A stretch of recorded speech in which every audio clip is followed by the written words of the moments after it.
Hello, and welcome to our virtual annual discipline meeting for the 2024-2025 school year. I am Dane Lamont, the School Partnership Specialist for Penn Highlands Dual Enrollment Program. During our fall 2024 semester, we plan to have our in-person ACE discipline meeting at the Penn Highlands Richland campus. Unfortunately, poor weather conditions forced us to cancel the event this year. However, our college liaisons were still able to hold recorded Zoom sessions to discuss specific topics related to the disciplines you teach. Please enjoy this recording of your annual discipline-specific activity, and we hope you can join us in person next year. Thank you for making this program possible for your school and your students. Greetings to those of you who have tuned in, and hi and hello to all of you out there in video land. Good evening and welcome to our annual discipline workshop. I don't know if that's what we're calling it, but I always enjoy meeting new folks and of course seeing old friends as well. One of the things I like about the job of going around doing the observation is you meet some really good folks, and I consider many of you friends. Tonight, I want to talk about something. It's there's a saying. It's not about see if I can get this right. It's not about what we teach, but how we teach it. And it was not my intent tonight to move so far away from what I discussed last year. Remember, last year I discussed how to guard against AI cheating, right? And not until I put the finishing touches on this did I realize I was encouraging people straddling the boundaries of borrowing from someone else's work. So tonight, on a practical topic that could serve as a reminder to veterans who may have been passing the subject, I'm going to talk about behind because of time, maybe employment of new teaching techniques, or maybe a discipline that doesn't render itself accessible to its usage. And then on the other hand, there may be young teachers scrambling for an idea, of which my topic tonight may be of some help. And what I'm speaking of is open pedagogy. Pedagogy, of course, is that method of practice in teaching, the practice of teaching. But open pedagogy, I'm going to break it down into the mini lecture into 4 categories. So diving in, what is open pedagogy? Well, open pedagogy is related to information in the public domain,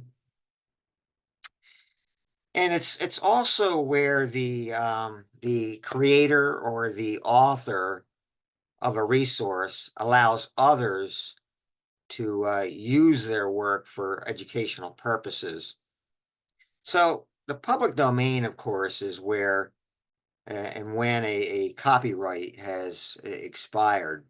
And there are various stipulations for types of work. Government could be government publications, work made for hire. That's where the work's owned by someone other than the creator. Commissioned work, independent contractors that are hired for specific work, and then employee work via regular job duties. Probably the 4 major ones. There's some others. But here's the thing, pedagogy, open pedagogy is not about the content, but the technique an educator uses to dispense the information. Or in other words, again, as I said at the top of this, it's not about what we teach, but how we teach it. So let's break it down a little further here. Open pedagogy in the classroom. Big picture on this. This type of teaching is it's hardly teacher-centered, right? You hear we've all heard it, in teacher training, right? Um, that's almost politically correct, right? To teach in a way that's not teacher-centered. Well, this is open pedagogy is probably the citadel of that type of that teaching theory. So open pedagogy comprises projects that foster student creation of the information. Understanding the information is demonstrated via the creation of the project, right? So student creation of the information and then understanding that information demonstrated via the creation of the project. And perhaps the revolutionary aspect for the average teacher as regards the concept of open pedagogy is the approach of allowing students a hand in setting a lesson's objectives, including the lesson plan to reach the goals, and then allowing a student's voice in how the information is shared about the projects and the finished assignments. So again, like that's kind of revolutionary to um, a lot of us, right? I mean, you're allowing basically, allowing the student to set the pace, and again, even allowing them a voice in how the information gets shared. I want to talk about building open pedagogy into open textbooks. Student-created open textbooks are powerful accompaniments toward greater student agency.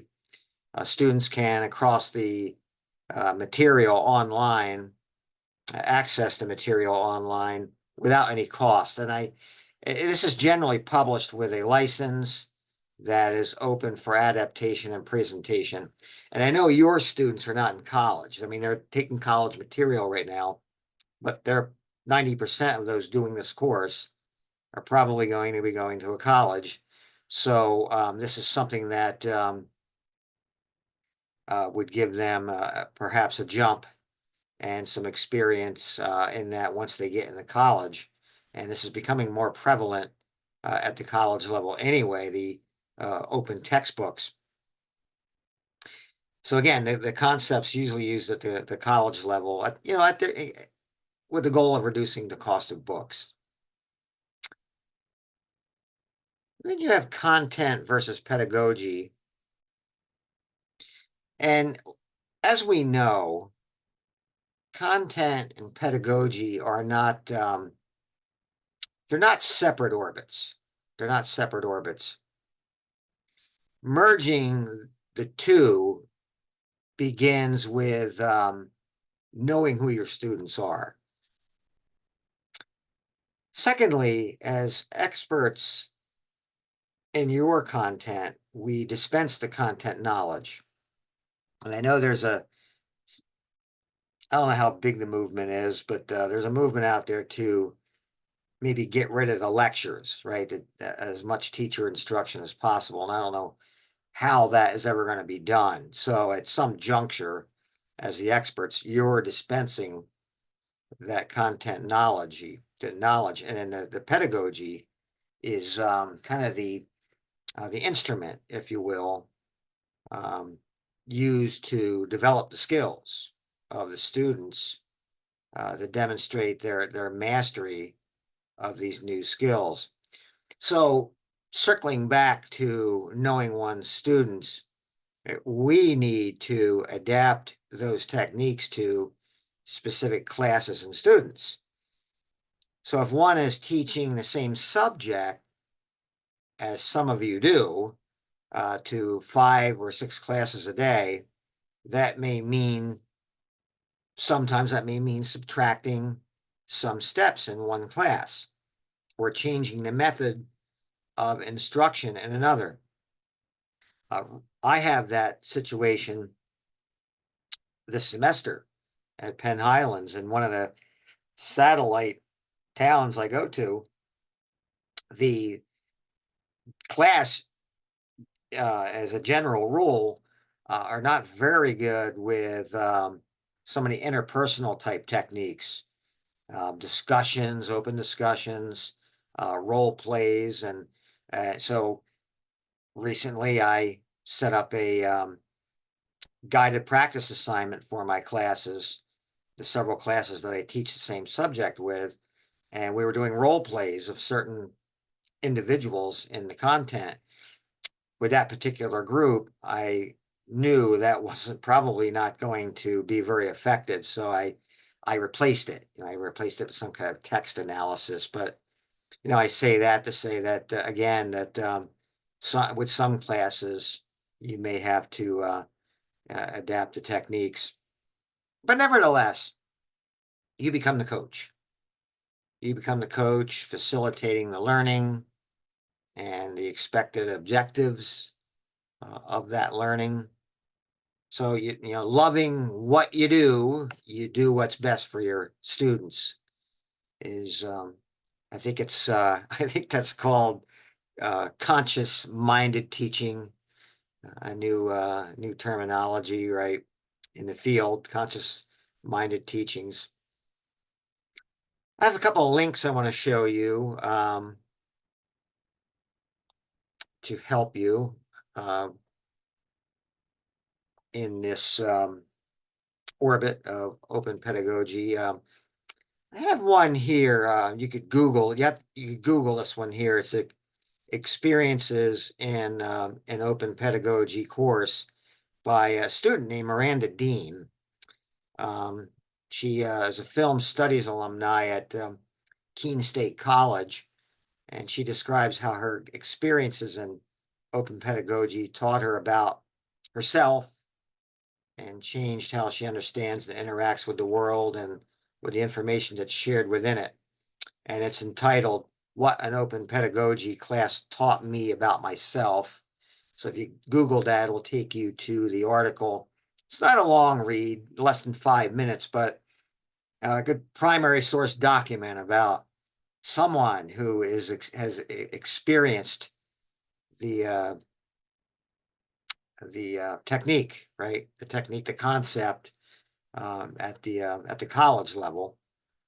And then another article that gives you some things to tinker with under the education hood, right? You open up the hood and Open Pedagogy Notebook. If you you Google openpedagogy.org, there's an article, Open Pedagogy Notebook, and this will give you some ideas. Let me I should probably share this, right? I'm not doing that. Let me apologize for that. I do that in my class all the time. I'm always hearing, hey, we can't see the notes. So there you go. Open Pedagogy Notebook. This will give you ideas to implement in your classroom. Okay, so you guys are watching this via the recording, right? So you could stop the tape, right, and get this information if you're so interested. But you'll find that helpful as well. So.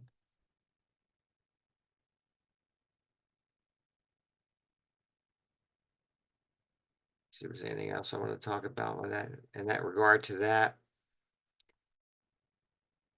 So if you have any questions for me, do not hesitate to contact me at rlamkin, pennhighlands.edu.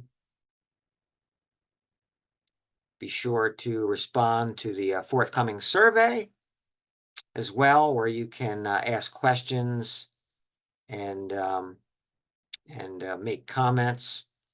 I make every attempt to respond as soon as possible to those. I'm sure I'll be seeing some of you this spring with the observations, as well as in the fall. And otherwise, I hope everyone has a great second half of the year. Do not grow weary in doing the really, really good thing that you guys are doing in teaching and going above and beyond the call of duty related to the dual enrollment programs. Really, really appreciate that. And I'm going to I'll put my email address at the school. I'll put that on the um, chart as well, or the section I showed you with the links. I'll put that on there as well. So until next time, bye-bye.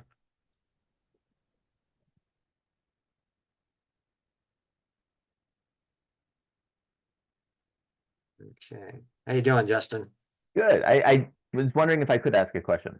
Yeah. So you talked about like open textbooks and student-generated textbooks, and an idea that came up when you talked about that is perhaps using it as like a legacy book for the next semester of students, and what your suggestion would be to use it in that manner. Well, I would say that's a great idea to do it. And you talking about like, are you talking like a copyright issue? Not necessarily a copyright, because I guess my question stems from if I'm making or if I'm having my students make a open textbook in this semester or this next semester whenever I'm teaching it, and then I'm intending on using that for the following semester, how do I balance the new creation of a open book with that semester while simultaneously using the one that has already been made? Okay, because things change, you mean? Right, right. Right. Well, what subject are you thinking about? Well, I this upcoming semester is my film is lit class that is dual enrolled, and then I'm trying to get a creative writing class for next year. I already have kind of the initial green light from Penn Highlands. I'm just waiting on school board approval, but I want to call it creative writing for publication, where the intent is to treat it almost like a creative writing 3, where students are making a potential manuscript that they could use for query letters or to submit to um, some form of publication, whatever it might be. Well, yeah, because from year to year, you're gonna have different students. I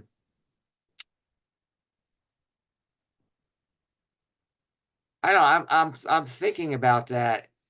I'm thinking the like in that creation, are you gonna have you're gonna have like a rubric? Are you gonna have like a rubric for the students? Well, the prior plan till tonight was almost it was like portfolio based. So it was student projects that I would assess based on that rubric that is a compilation of what they've made up to that point. But hearing you talking about open pedagogy and open textbooks, it kind of has my mind and gears working about, well, what if I have them generate that textbook for the next generation of students, and what would that look like? So it kind of goes beyond that individual portfolio into kind of a collection of class work. Right. Yeah, I'm trying to envision how I would set that up with because I take it you want to have those as a legacy. You want to have the work in the open textbook from one year to the next. You're not looking at replacing anything. Right, right. So you're gonna have a big textbook. Yeah, almost like a compendium of semesters of work.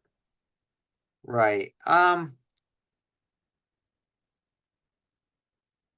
Yeah, on the emotional level of that, of having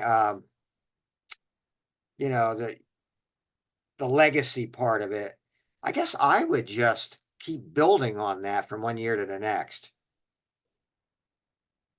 I mean, the only problem with that, if I'm understanding you right, is that correctly, is that at some juncture, you're gonna have a, pretty big volume. Yeah, and I mean, I anticipate I would probably go through and prune it from year to year and maybe keep what I hate to say it, but keep what might be more relevant and maybe dispose of what might not be. Right, yeah. I mean, you risk hurting someone's feeling. Right, right. Yeah, I was thinking it's almost like that's what I'm thinking as you're going along. It's like a best of, like an anthology. Yeah. It's like, this song here was good in the early best of we had, but we've had four more albums and we can only fit so many songs in here. And then, I'm sorry, that, Yeah. so, yeah, I got you.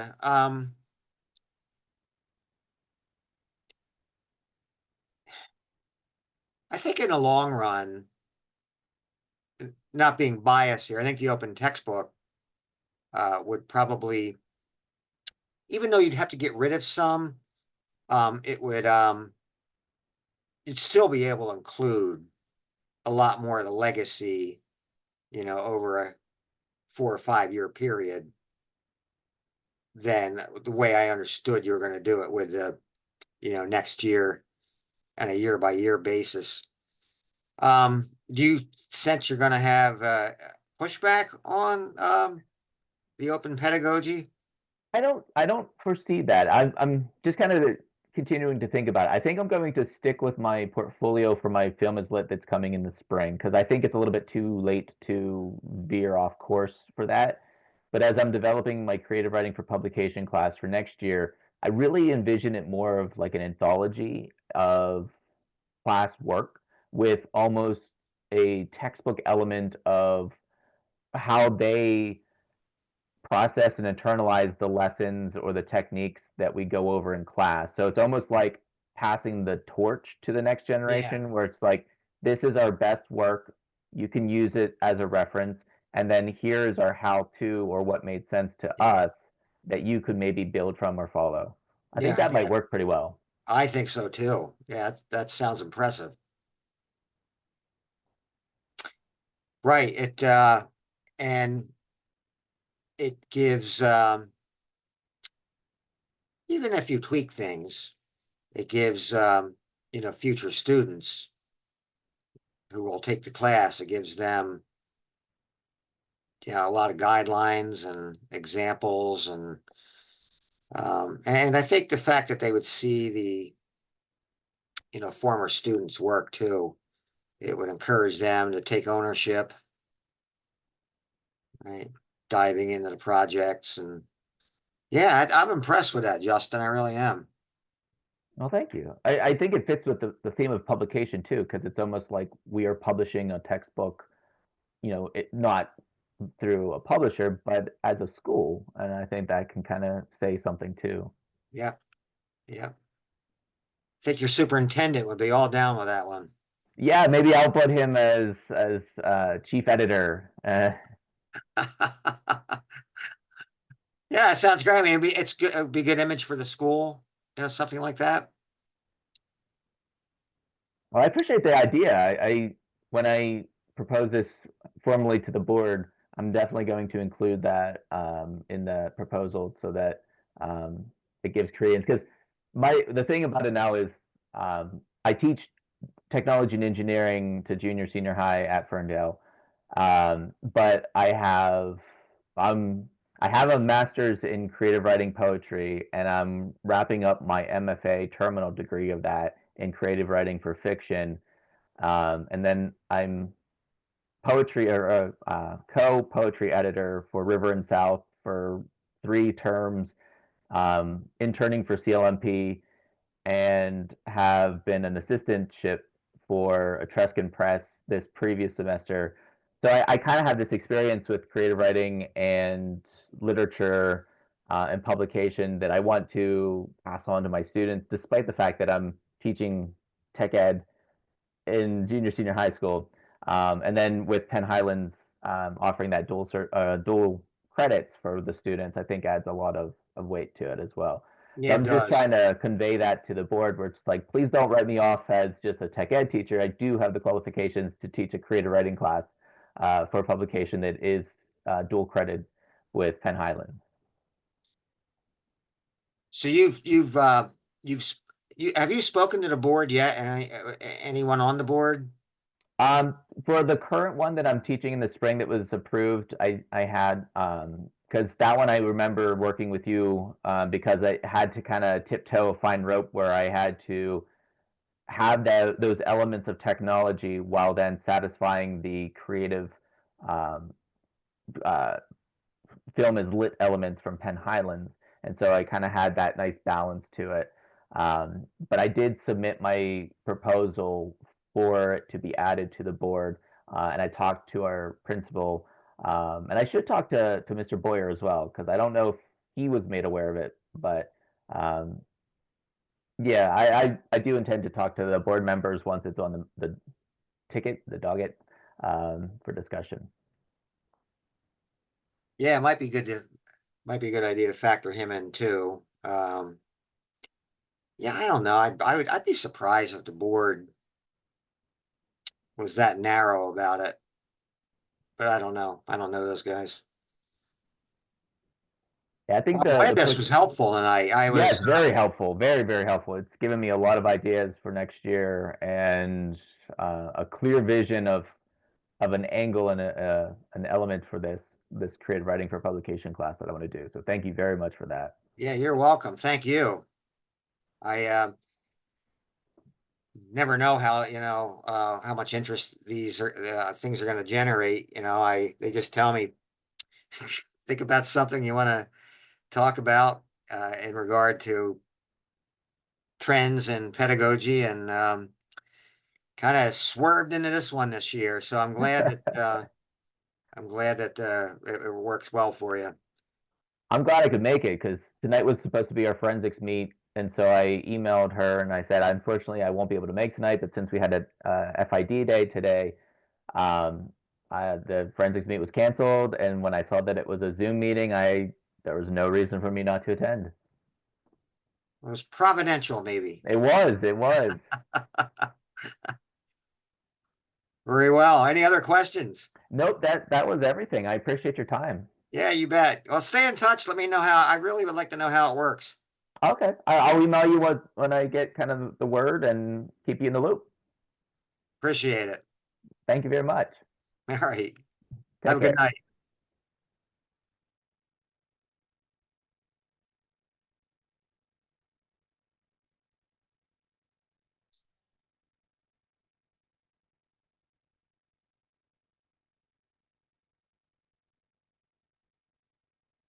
Yeah. Still recording something here.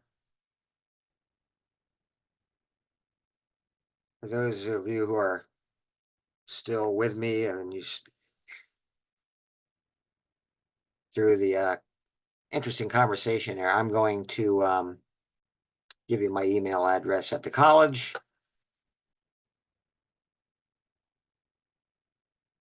Here we go.